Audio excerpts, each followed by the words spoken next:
And I'm joined on set by Olivia Salazar-Winspear. Olivia, hello. Hi. We're starting with news from the Cannes Film Festival. It kicks off in just 10 days. It's getting very close. We've got a better idea of some of the artists who are going to be a part of it this year. Yes, indeed. Well, this week they announced the jury members. That is the 8 artists who will be conferring with jury president Greta Gerwig, filmmaker, actress, producer, all sorts. They'll be discussing, of course, who'll get all the prizes at the end of this 77th Cannes Film Festival. And as usual, some cinema heavyweights from around the world there. You've got actors Lily Gladstone, Eva Green, Francis Omar Sy, huge star here, Italian leading man Pierfrancesco Favino, and of course filmmakers as well. The PalmeD'Or winner Hirokazu Koreeda, Nadine Labaki, who won the Prix du Jury in 2018 for Cafarnaum.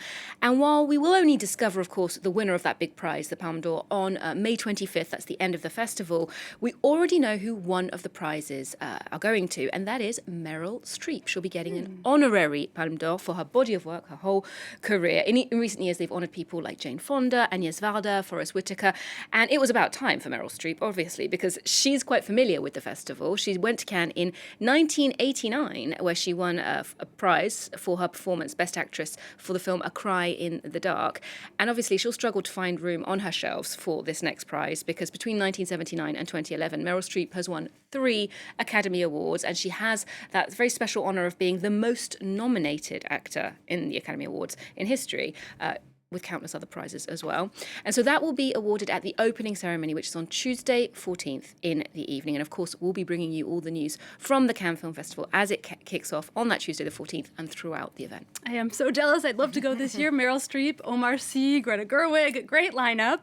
Staying in the south of France, Olivia, the city of Marseille was the backdrop for Chanel's latest fashion show. Yes, an interesting choice from Chanel there, because this is a new perspective on the port city, which sometimes gets a bit of a bad rap. It's considered to be a bit scruffier than Paris. Nevertheless, it is home to some stunning architecture, Marseille, including this residential block you can see here, designed by architect Le Corbusier. It's called the Cité Radieuse, and it really was groundbreaking when it's made in the 1940s. It's UNESCO World Heritage site as well. Chanel chose to show their cruise collection there on its rooftop. So it's a far cry from their central Paris locations, very glamorous where they usually go, but the locals seem to like it. Here's a bit more from them.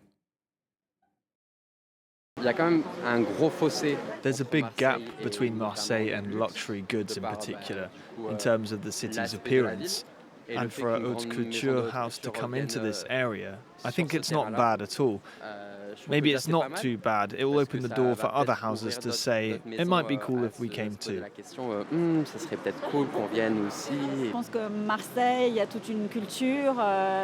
think Marseille has a whole culture of music, rap, street culture. So it's also about reaching out to a younger audience, which is also part of Chanel's clientele. And so it's also the idea of taking this brand out of a certain elite and a certain Parisianism. It is good for fashion to spread across France. You don't want Paris to have all the glory all the time. We are going to talk about Paris now, though, Olivia, because a new exhibition has opened, and it is all about one important painting. Yep, Which one? That is true. So the painting in question is called Red Studio, or L'Atelier Rouge in its original. It's from 1911, and it depicts the workspace of one Henri Matisse. And that workspace was actually here in Issy-les-Moulineaux, just a few streets away from the studios of France 24. Who knew? So the painting itself is quite a mysterious one because it depicts many other paintings within it, also the objects that he used for his still lives. So this is a really familiar scene for the artist. It is just the way that he depicts it, which is a real departure from his usual style, and it really created an important moment in the history of art. It set the tone for abstract expressionism and all the artists who would follow him, like Mark Rothko and Ellsworth Kelly.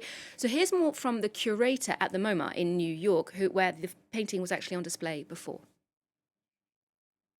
He took a very realistic subject, the studio in which he worked. He took a subject that he was most comfortable with, his workplace. He loved to work. He worked all the time. But instead of depicting it in a very realistic way, he did it in such an imagined way with this enormous cover of red. Now, as part of that show at the Fondation LVMH, which is in Paris, of course, they're showing some of the Matisse paintings which feature in the Red Studio. They include work that normally hangs in the permanent collections of really prestigious museums in Copenhagen, in New York, even elsewhere here in Paris. So it's a complete exploration of that moment in Matisse's career. And quite fittingly, another exhibition that they have on at that same foundation, LVMH, in Paris, is an Ellsworth Kelly show as well. So that should sort of complement how Matisse inspired other 20th century artists. Yeah, I like the idea of a deep dive into that one Matisse painting. Olivia, thank you so much for that. That's Olivia Salazar-Winspear from our Culture Desk.